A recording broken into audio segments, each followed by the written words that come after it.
Attendees. All Oh, right. We are live, everyone.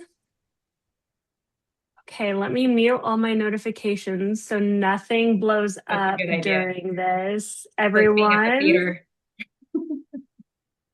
I know. Here, let's do all these mutes.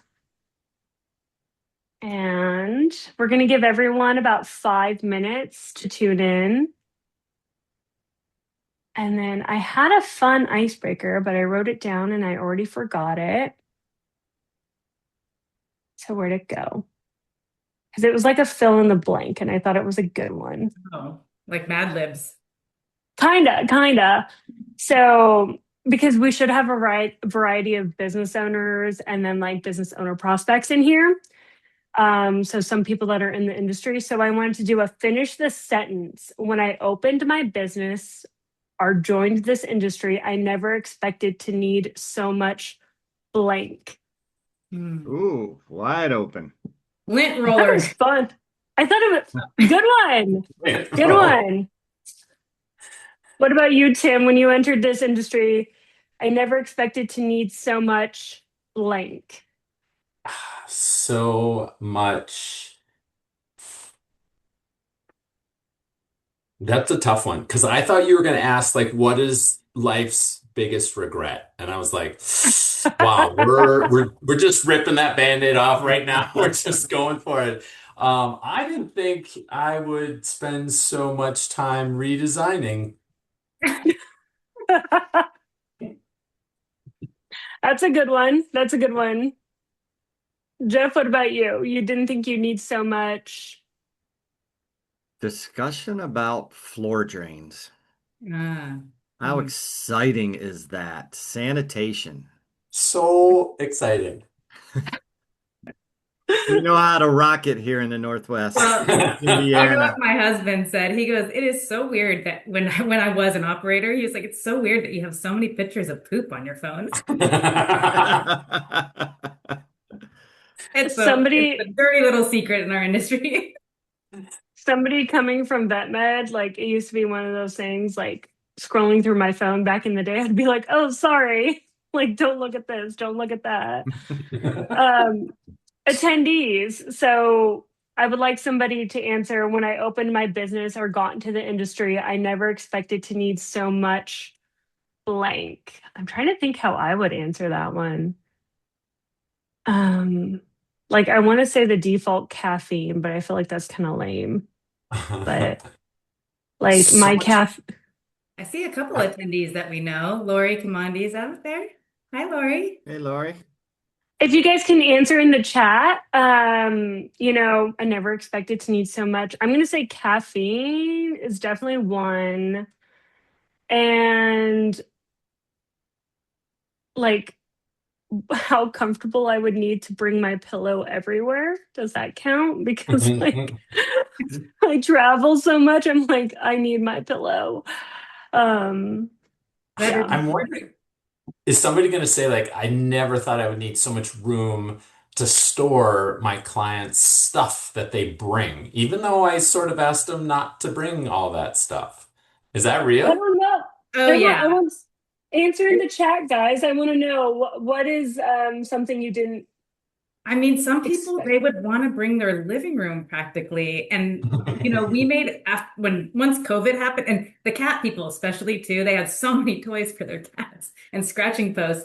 But after COVID, we kind of used that as an excuse to, hey, you know what, leave your stuff at home. We have comfortable, bedding for your pet, and they're going to be taken care of. Don't worry about it. Or like if you want to bring something from home, just bring a dirty shirt or something like that. That That's was very so strange. COVID did one That's good thing. Oh, I think somebody says I think I have chat disabled. Hold on. Let me fix this. Thank you for calling that out. Um, So, I Tim, believe it should be. did you bring in your shirt from after mowing the lawn for Nice. Shawnte? She wants the dirty shirt. No, it's for the pets. They're comforted by your Oh, pheromones. Oh, gotcha. Okay, I think I got the chat fixed. Thank you somebody for putting that in the Q&A because I had chat off. Go me. Oh wait, did I put it in the right spot? Let's see. Oh, I'm seeing it pop up. Yep. Hello. okay. Oh, I see. There's chat and there's Q&A. I know. I'm trying to make sure that the chat is on for everyone. Let me see. I only did it to. I don't think I can write to everyone. I can only write to you guys. No, we can see it. We can all see it. Oh, okay. At least I can.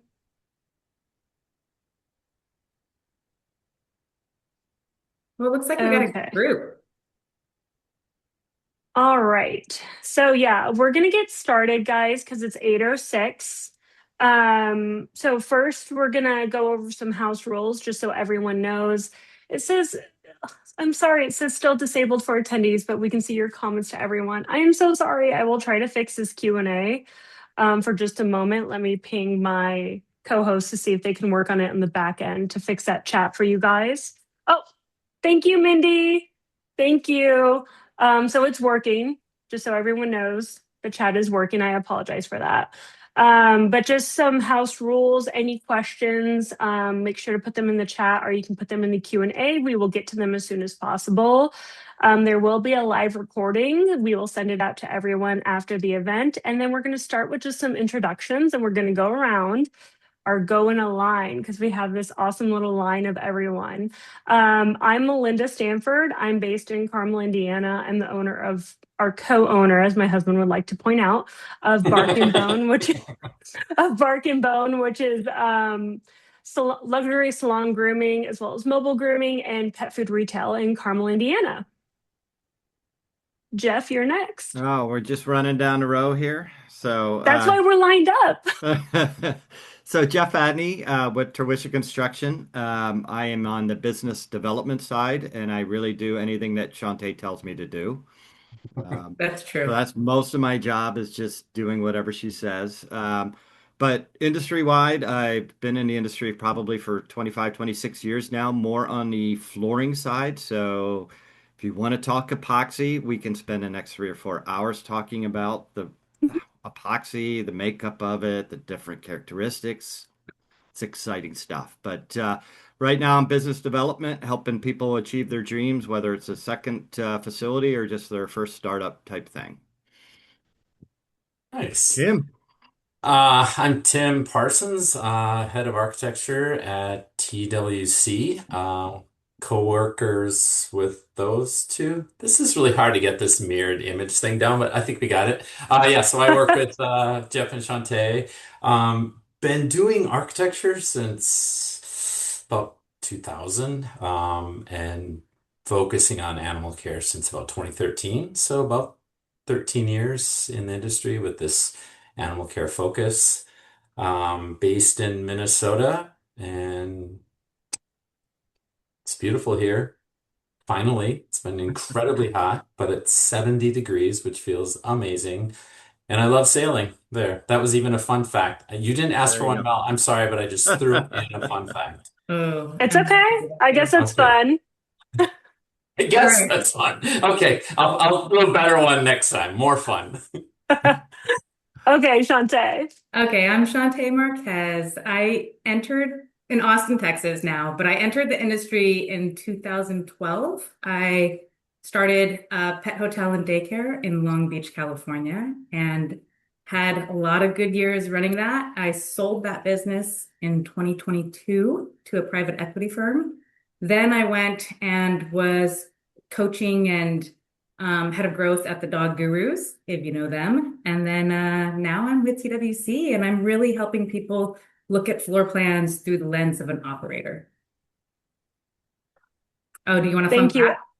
Fun Oh, facts. do it. Why Yes. not? Let's go. Okay. Jeff and I are both deadheads. That's a fun fact. Toss We me love in the with the Grateful fun Dead. facts. Oh, wait, Jeff, did we get a fun fact from you? I don't think we did. You did not get a fun fact from me. So, boy, that's a tough one. So, Not quite the sailor that Tim is, but I did grow up doing that. But fun fact about me is I spent from age 6 all the way through 22 doing swimming. So I swam all the way through college. I was a purple ace, so Evansville, Indiana, purple aces.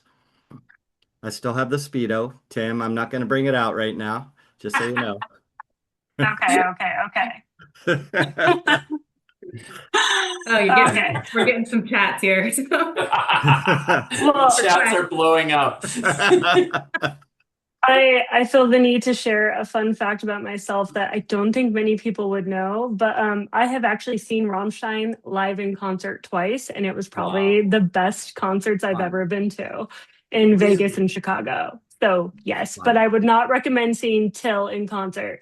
I saw him solo. No, but Rammstein, yes. But Till, no. So yeah. That's my fun fact. But all right, we're going to dive into it. So, our topic this evening is going to be building with intent. We're going to focus on scalable systems, operations. Many people begin with a vision, as Shawnte was saying. Some people like completely think of their service and then they just never take into consideration the floor plans and how important it can be. So, we're going to talk about some common first time mistakes that maybe you guys catch new owners before they actually are built out. We will also talk about some budget expectations, thinking a little bit beyond opening day, planning for the future and growth, because sometimes you can't build the extravagant, giant, perfect pet resort or facility right away. Lessons learned through experience. And something that I would like to talk about is challenges of fixing a floor plan if you buy an existing business. Shawnte, Jeff, Tim, can one of you guys try and pull in a real life experience of when you met somebody that was building from the ground up, something that you feel like every owner should take into consideration that they missed? Well, I think the thing that we see most common is people fall in love with a property or they fall in love with a building, but they don't understand the zoning. I mean, that's really, of course, my dogs have to bark. That's really like the number one first step that you need to look into. And I think that there's a misconception a lot of times that people will say, oh, it's commercial zoned. And that may be true, but that doesn't necessarily mean boarding and daycare falls within that zoning. So I would say that's like a big thing that people should consider and be watch out for. Yeah. Shawnte, I'm going to agree with you on that. Also, I was going to mention that too, the zoning and also that it seems like across the board, the agriculture or industrial, those two zones seem to be the most flexible or conducive to animal boarding and daycare. So just a heads up on that. Other ones might have, ways to get around zoning, special use, conditional use, variances, things like that. But normally the easiest path forward would be to start in either an ag or industrial zone. The other thing I was going to say is I think the hardest for me is when I have a client that has their heart set on a building or a property and we go down the road and either they didn't actually purchase it yet. We just kind of did all that due diligence and we did the design and we did the estimating. We're all ready to go forward. And then it maybe gets sold out from under them. That has happened, or it gets leased out from under them for whatever reason. Uh, that's probably the most disheartening. In addition to kind of like over designing, and it comes in a lot more expensive than they were thinking. But they're already super excited and in love with everything about it, and it's hard to pare back later. Yeah, and to piggyback off that a little bit, I think the biggest thing that I think a lot of people come in with is unrealistic expectations of timelines, how long it takes from, hey, this is what I want to do to when you finally open that business. Everything takes so long. I mean, we're always waiting on architects to finish designs for whatever reason. No, but it's Throwing you under the bus there, Tim. shots I thought fired. we blame it on the Shots engineer. Exactly. But no, it takes such a long time to get through each little step, and you know, we at TWC try to be very cautious with where things are going. And to your point, Tim, like we don't want to go down this rabbit hole only to find out that this isn't going to work. So trying to baby step it to get it to the next level, keeping the customer's expectations and really their investment and monetary what they're putting out, looking at those things and trying to juggle it all and just make sure we're all heading down the right direction and not jumping the gun. And I'm the first one that'll go, love the site, love the site, love the site. And we jump all in and I want to do a design only to find out there's no way in heck we're going to be able to build here or no way that they're going to allow this zoning to occur. Or getting to the end and going, well, there's not enough parking and we're not going to allow for an exception, right? So there's those different things that we're always juggling as we go down the path. Yeah, because really the authority having jurisdiction, they decide those things, not us and not the business owner. So they're the ones that are setting those parking standards and things like that you have to really keep in mind when you're looking for a property. The other thing that I will say, sorry, the other thing I wanted to say is that one thing that I've noticed is people come in and they think that they need this huge building. Like they're like, oh, 10, 15,000 square foot. And really, you actually don't need that big a building. You can actually be way more efficient with, we tend to find a spot between 6,000 and 8,000 square feet is kind of a sweet spot there.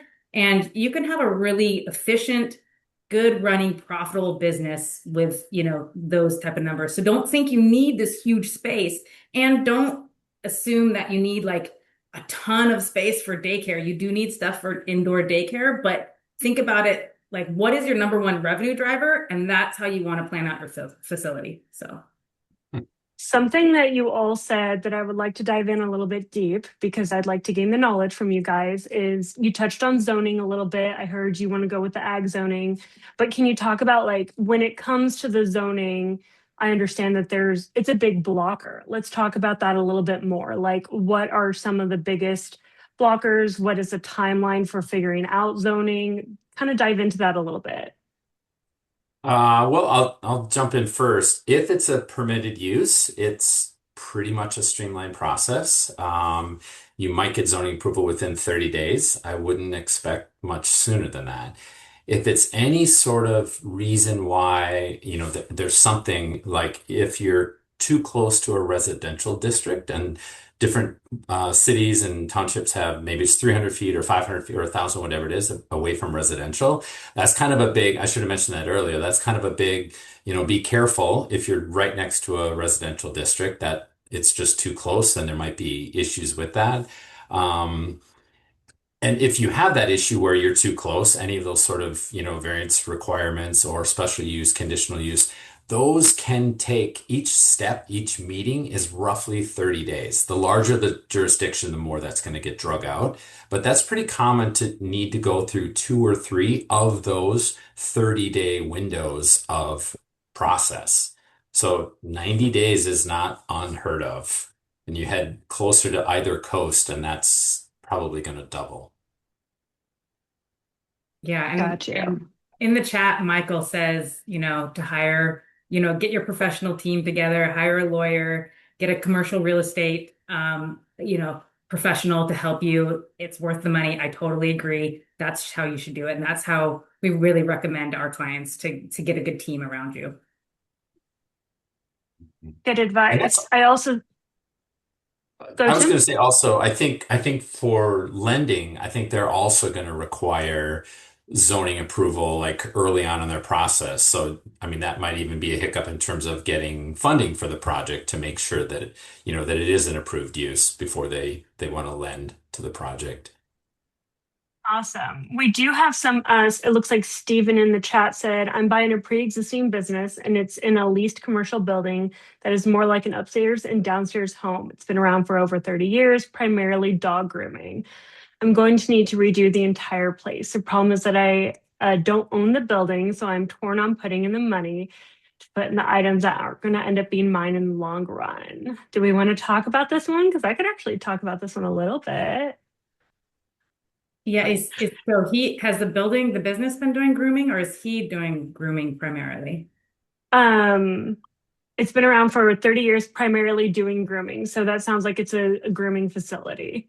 Okay. And does he want to do boarding? Or is he just doing keeping grooming? That's my question. The business has been doing grooming. Okay, so his existing business is grooming. Okay. So I actually like I will touch on this one because this is kind of my thing. My business is in a leased building as well. And so I try to do, I don't want to say I'm not open to doing improvements, but I try to do the minimal that's going to bring value to the building because I don't own the building.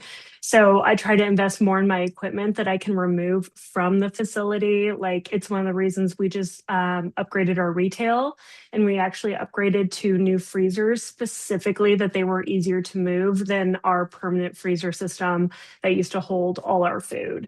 So that's a fine line to walk. It's one of the things that I have had to invest in plumbing. I have had to invest in flooring.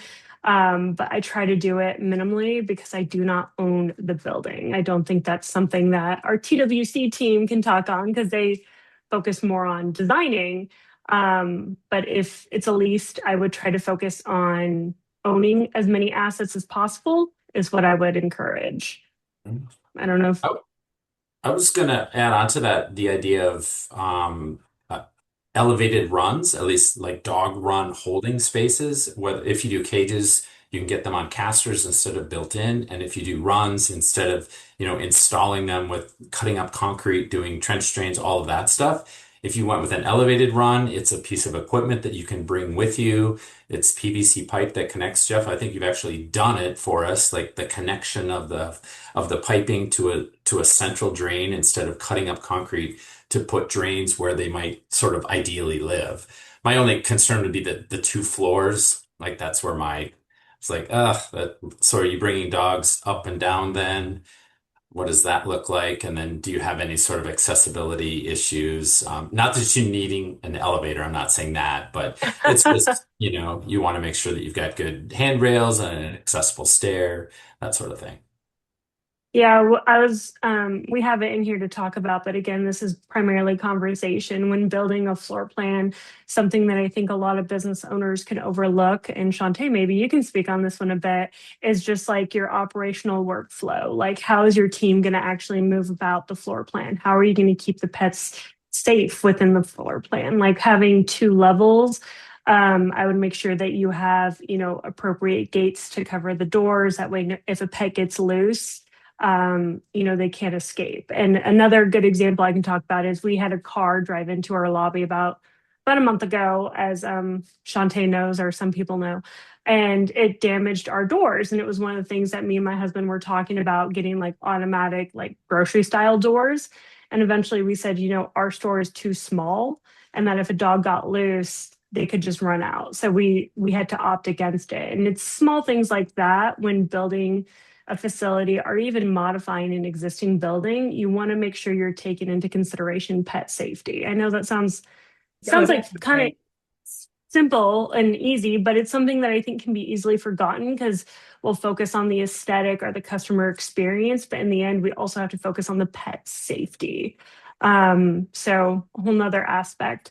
We have Allison ask. Can I just jump in real quick? I want to kind of go to that previous about leasing, because we actually do help a lot of people lease buildings, and we renovate those. And we're very consultative at TWC. We actually, will even help you go through the LOI and things like that. Jeff's actually really good at kind of picking apart the LOI, and yes, he is in the favor of our clients. But especially for startup businesses, we actually really encourage people to either start with a leasehold space as a startup or, purchase a building rather than doing ground up, just because it's a little bit less of a barrier of entry into the business and allows you to just be a little bit more profitable quicker and get the business started quicker too. So Jeff, do you want to talk a little bit more about that? Well, I want to make sure we're answering the question, and you've got a tough one ahead. Like, how much money do you sink into something that you don't own? And I agree. Like,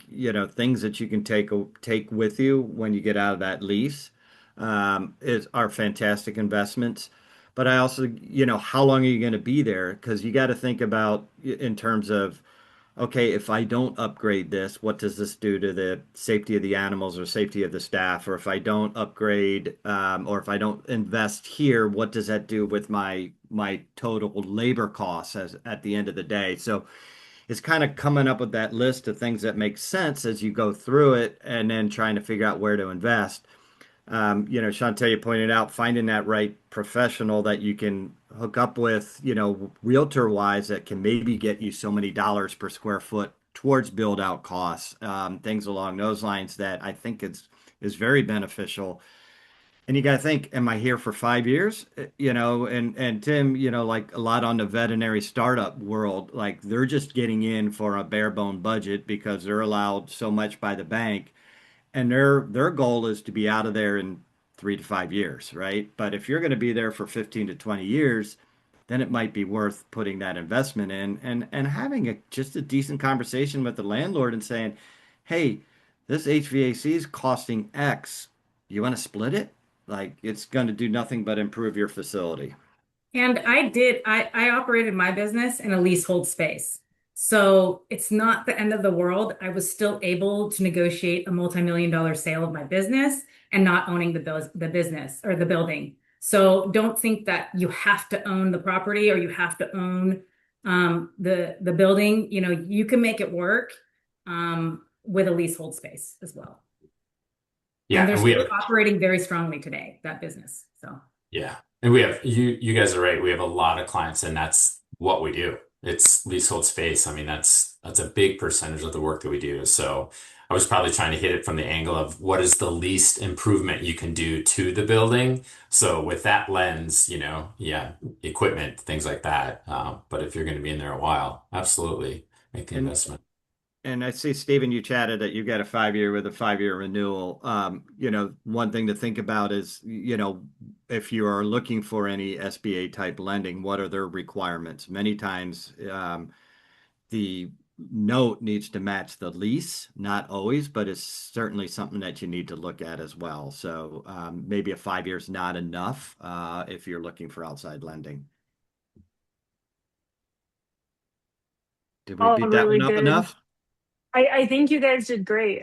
I love it. And now I just want to piggyback a little bit on something that Jeff said. You were talking about the HVAC, how you can go to the landlord and be like, hey, it costs X amount of dollars. And, that is actually something that me and my husband did when we were absorbing our additional unit, because it's like we already had 2 units.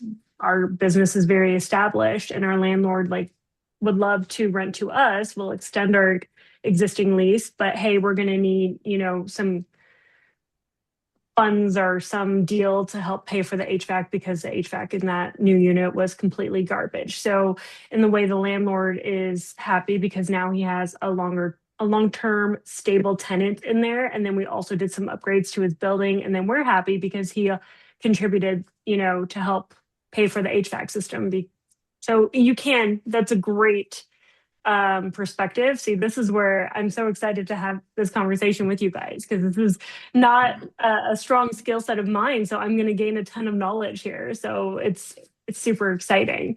We have another question from Allison. So this is going off what you said in the beginning, Shawnte, was at 6,000 to 8,000 square feet, how many boarding dog capacity are you expecting to have space for that square footage? So it sounds like they're wanting to know, like, if you could talk a little bit more about how many kennels, I guess service types, talking, what does a 6,000 to 8,000 square foot facility look like?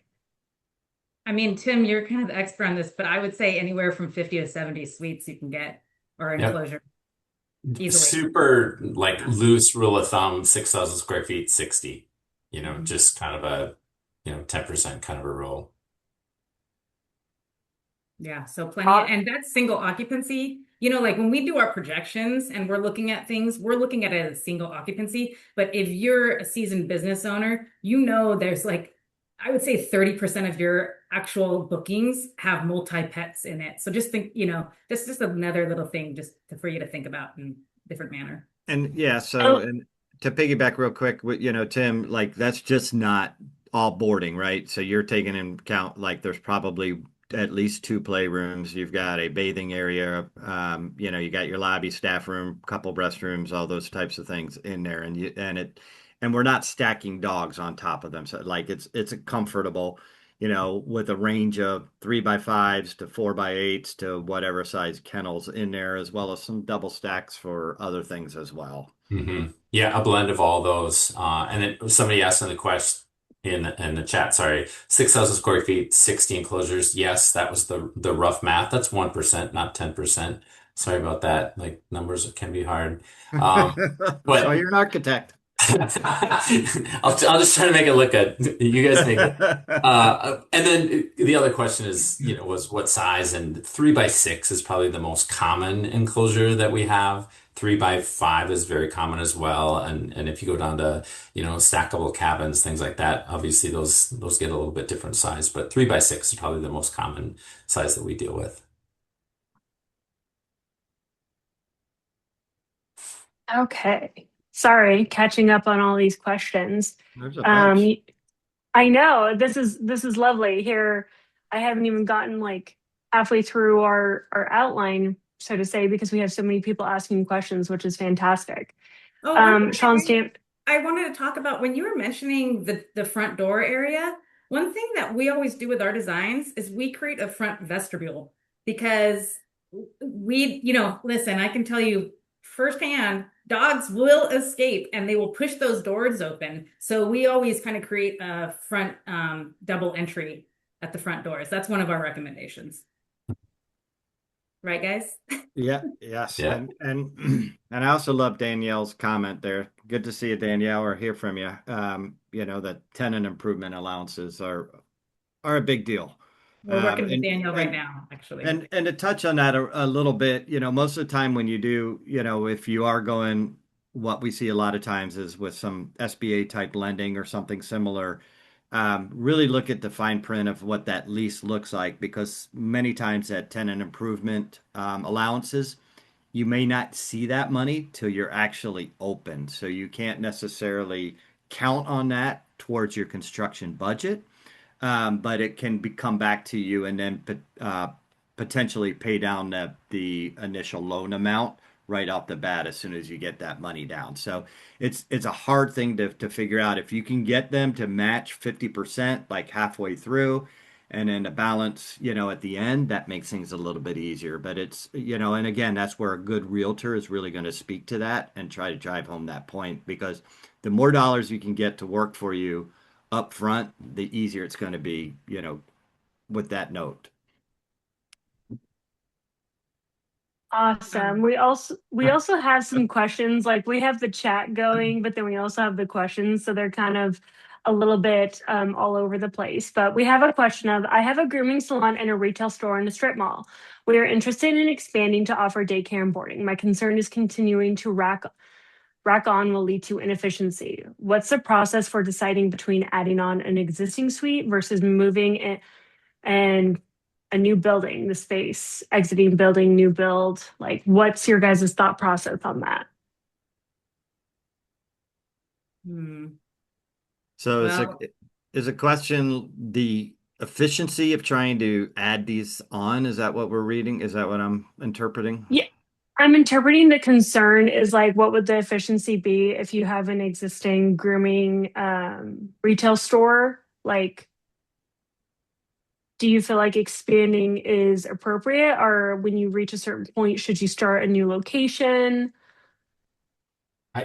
I'm going to jump in and say that it feels efficient to stay where you're at. If you've got good adjacent space, expand there. You know your landlord, you know your market. You're obviously already there for a reason. Everyone's going to come to you and see that other service that you offer, and hopefully you get all of that sort of cross business.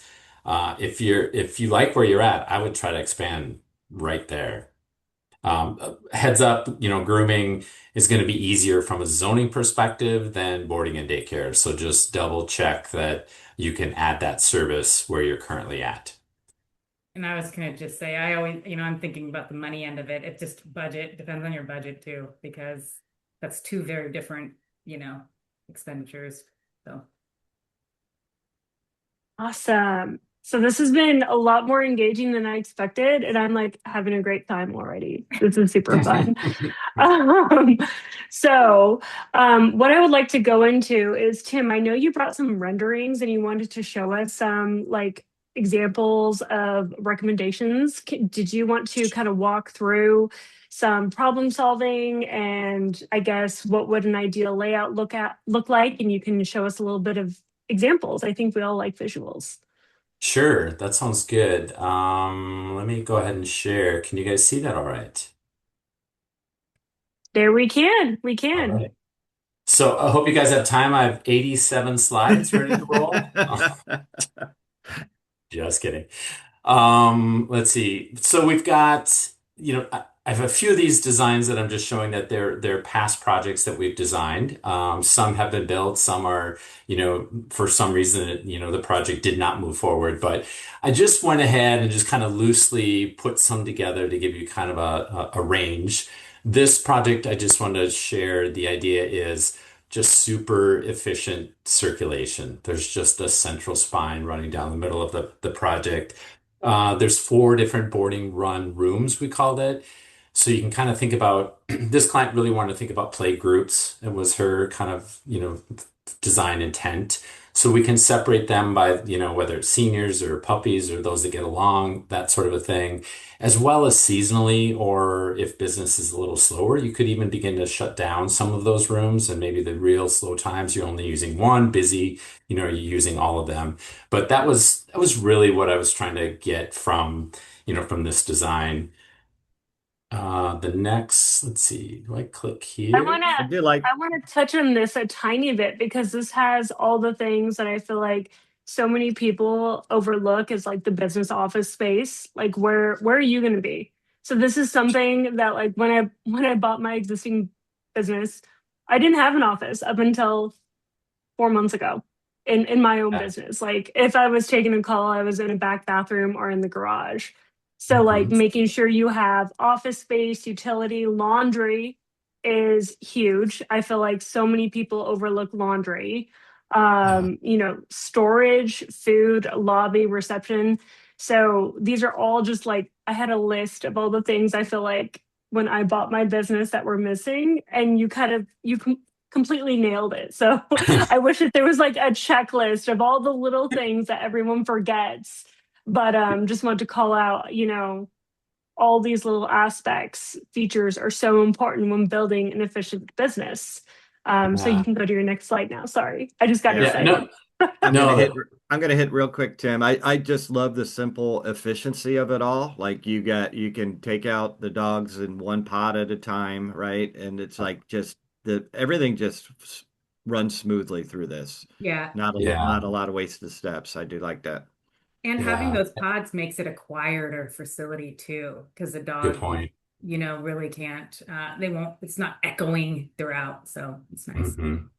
Yeah, and from, going back to HVAC as well, we try to set up all these facilities with zones in mind.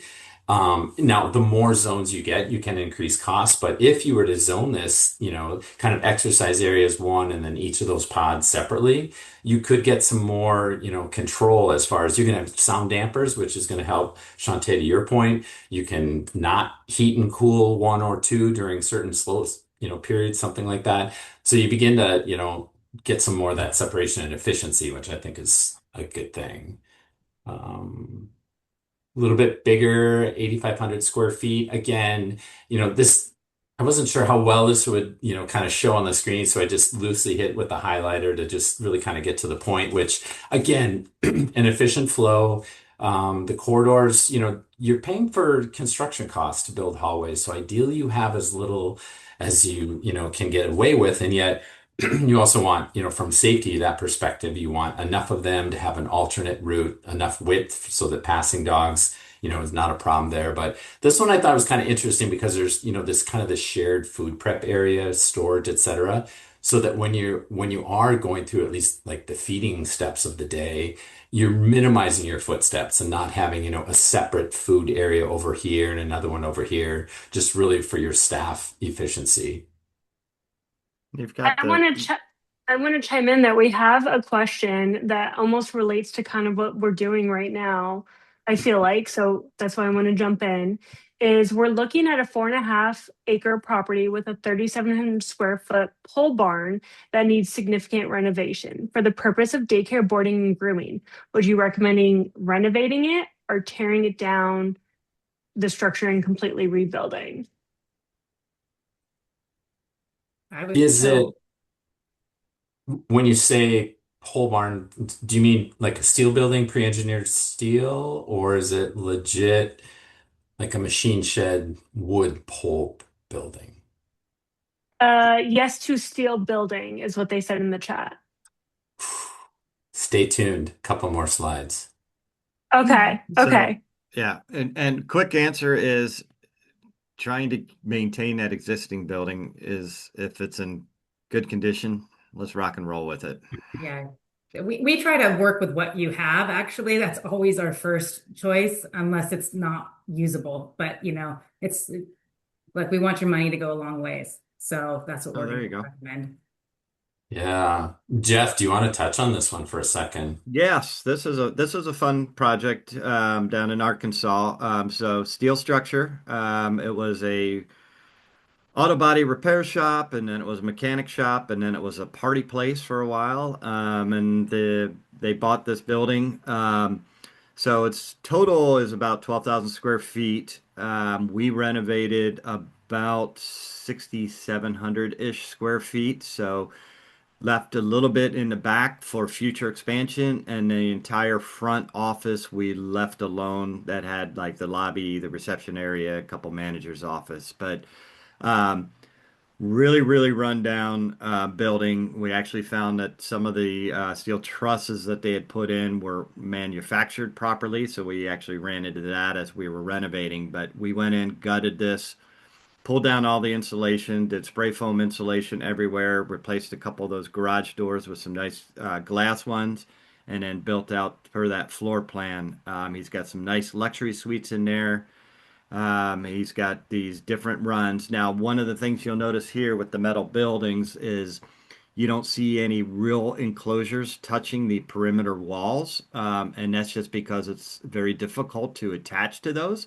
So we found like, let's just keep away from them. Let's be able to circulate around those. Have some pretty cool walk-in bathing tubs that we built in here as well, and just really upgraded it. And he's kicking butt down there. They're doing really, really well. It was a fun project, a lot of outdoor space. And what we really liked, we didn't have to pull a permit. So we love when that happens. It was great. They said follow the state codes. We had, of course, our inspections and things like that, but no permit was required to be pulled. So it's kind of a little bit of the Wild West. Would you say in all of your years, that is the first time you've ever heard of not needing a Yep. permit? Yes. Okay, just disclaimer. Yes, it was funny. We walked to the city, went to the little municipal office, told them what we're trying to do. She wouldn't open the door for us. She just handed us this one-page thing that says no permit required. Just make sure you follow state ordinances, and that was that. So it's kind of Oh, fun. Yeah. very Do cool.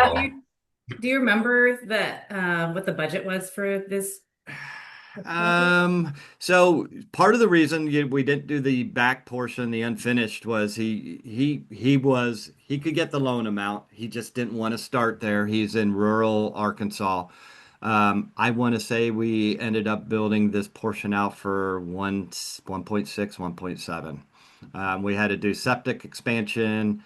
Those columns or those trusses we had to replace. We had a lot of outdoor fencing we did. No exterior canine grass. Right now they're just going with pea gravel, pea rock. Didn't have a whole lot of grading or things like that we had to do, but we did have to bring in some new power. I think the biggest budget hit was probably the HVAC because this was pretty much an unconditioned space. Or I shouldn't say that. It was heated by used oil is what they did on this. So we kind of ripped all that out and then put in a nice HVAC unit, multiple zones. And that's one of the things that I think people don't understand with an HVAC system that has to go into a pet boarding facility, you need a DOAS system. That's direct outside air units. So basically, or air systems. But basically, a proper HVAC system for a pet boarding facility is going to have so many air exchanges per hour. That's what keeps your facility smelling fresh and protecting your brand image, as well as keeping it safe for the pets. Because it's not if you're going to have a respiratory outbreak, it's when it happens to everybody. So don't feel bad if you're going through that or you have gone through that. Everybody has some type of respiratory canine cough outbreak at some point of their time in their business. But if you have a proper HVAC system, you can minimize the spread of that. So just if you like, I tell people if I was going to spend money on two things, it's going to be the HVAC system and it's going to be the flooring. Those two things, because they'll work for you for the long run and it'll really protect your business. I heard flooring. I feel like I should pick it up a little bit. Another on the books plan here. This is all in new build, about 6,500. So that our earlier statement, like 6 to 8, we're hitting that with these first few.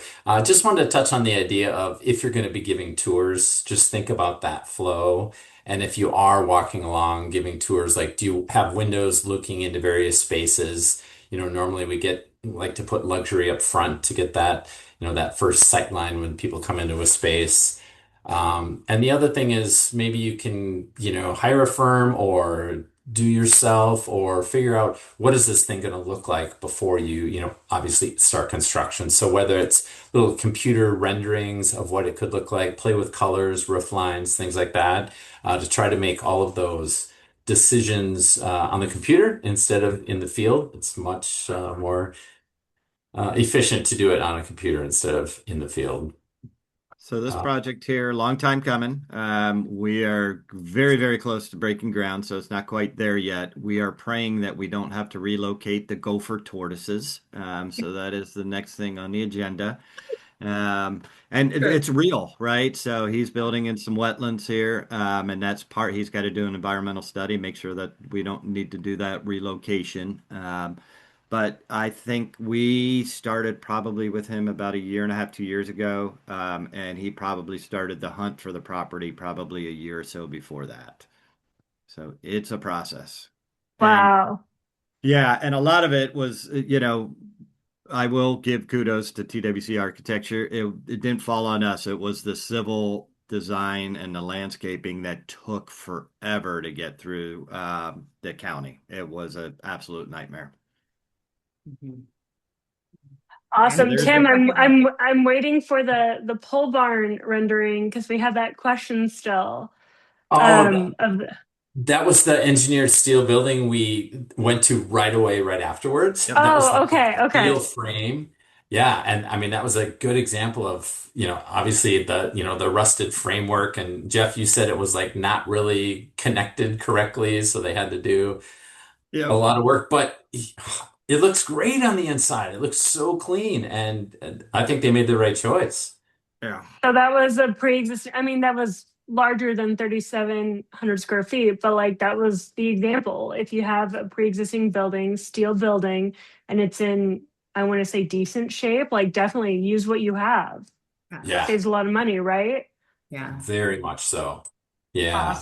Awesome. Another building about 5,400 square feet. This one in Minnesota. Definitely could just touch on the tour concept again. She definitely wanted people to come in to show off all the spaces as they walk through the facility and then back out.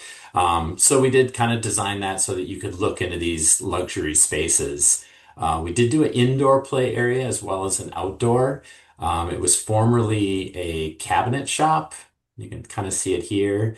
But we did, minimal improvements to the exterior, at least along the back.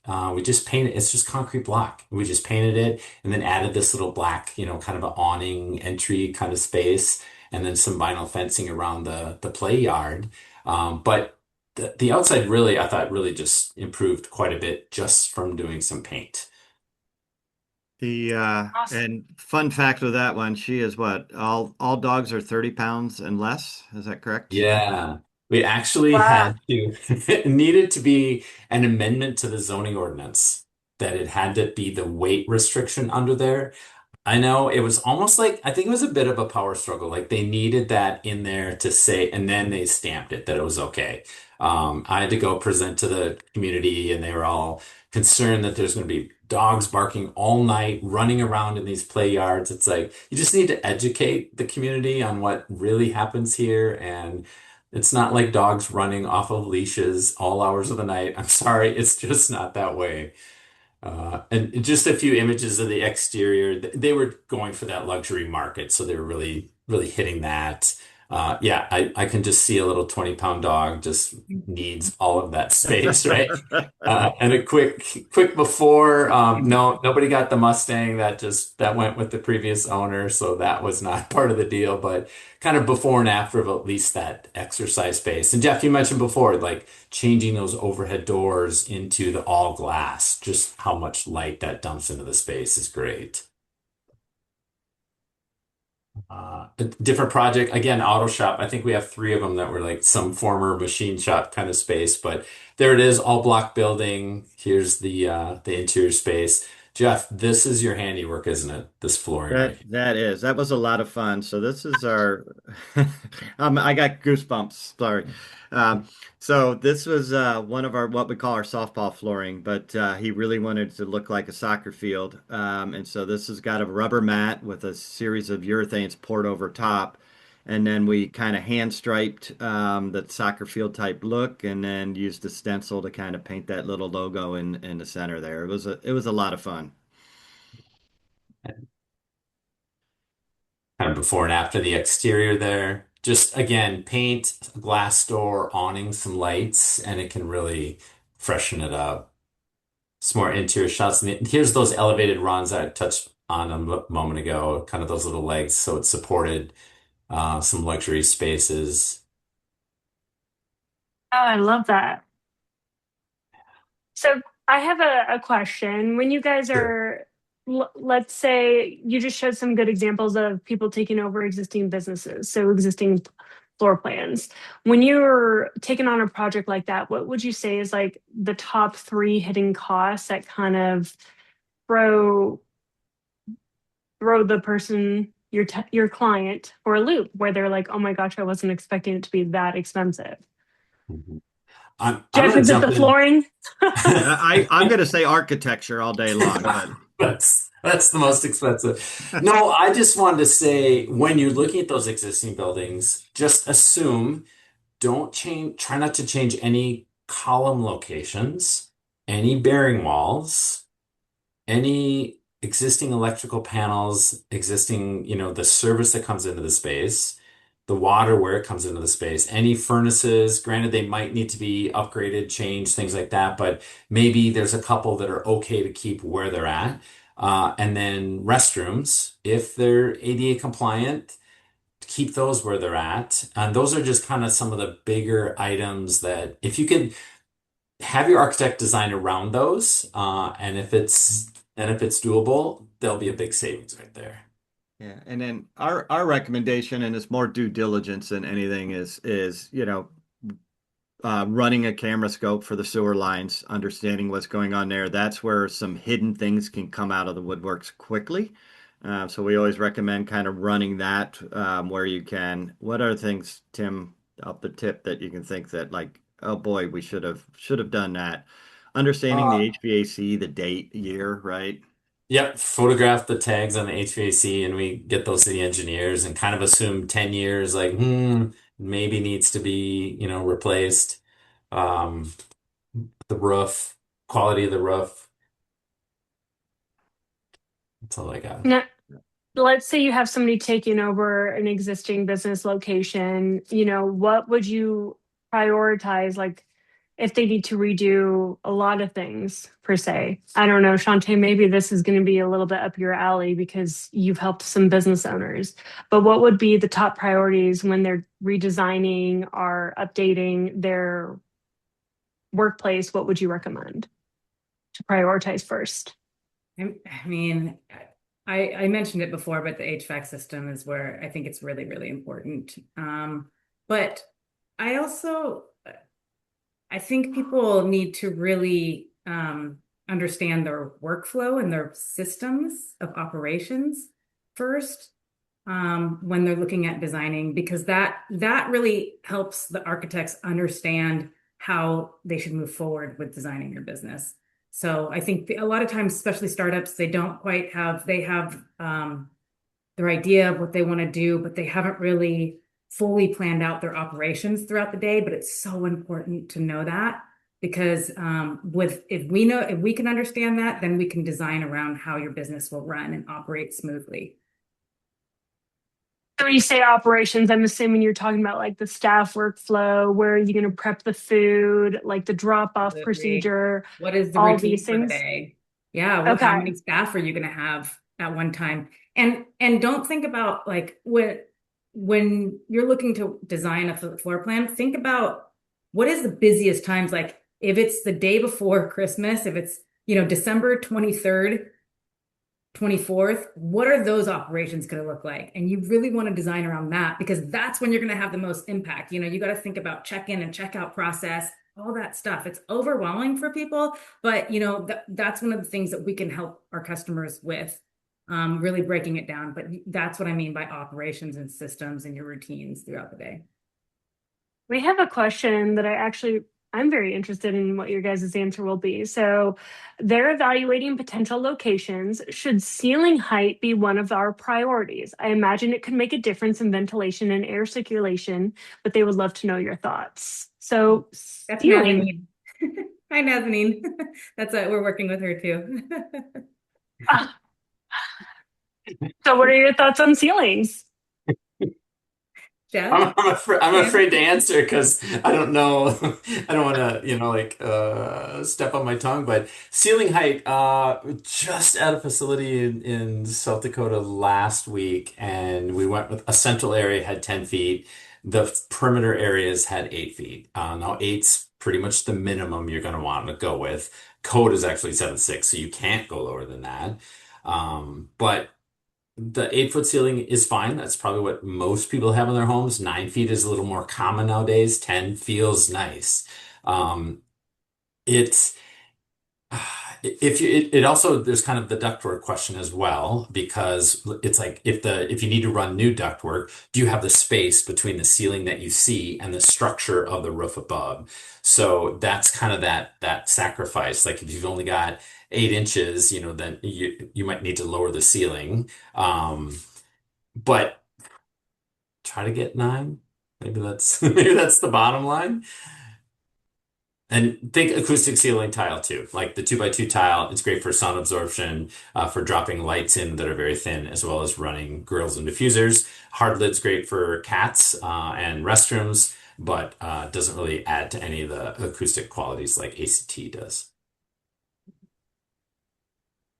Any other input? Or I think that was very well answered, but I wasn't sure if Jeff or Shawnte have any He has a other. great spot. So Nazanin, I don't think you need to worry about anything, but the building that she's looking at is just wonderful. It's going to be a perfect spot for her. We have another question from what type of drainage system do you see most common in kennels with both indoor and outdoor runs? Any ideas to automate cleaning kennel spaces? Oof. I think the guy that invents that automation of the cleaning is going to be a very, very rich man. It depends where you're at. If you're going ground up, our recommendation is, if you can afford to put the drains in, I think it's a fantastic way to go. I'm a fan of having the trench drains in the rear of the kennel, versus a lot of the older kennels where it was kind of one center drain down the aisleway between the two kennels. It's just a little bit easier to hose down and then squeegee to a drain.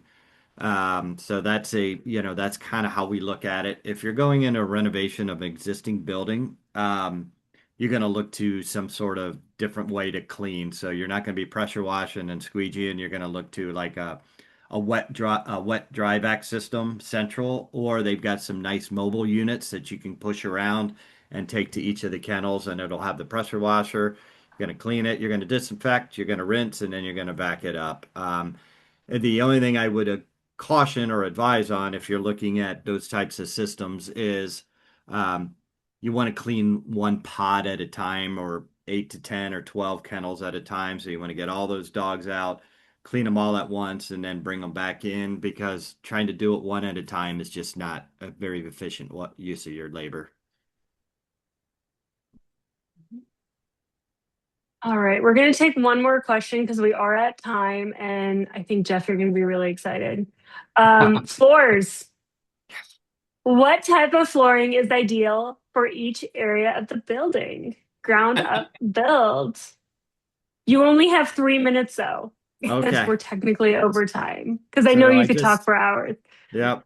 So do I just say epoxy and drop the mic? Is that what I do? So, yeah, so really any kind of resinous floor, completely seamless, two-component type floor, part A, part B is really ideal. You can use that throughout the entire facility, which a lot of people will do. The beauty of resinous or epoxy-based flooring is the more you can do, the less quote per square foot you get because of economies of scale. Some people just don't want that look in the front, and so that's great. So LVT, some of the LVT, or ideally porcelain tile with epoxy grout is a great way to go.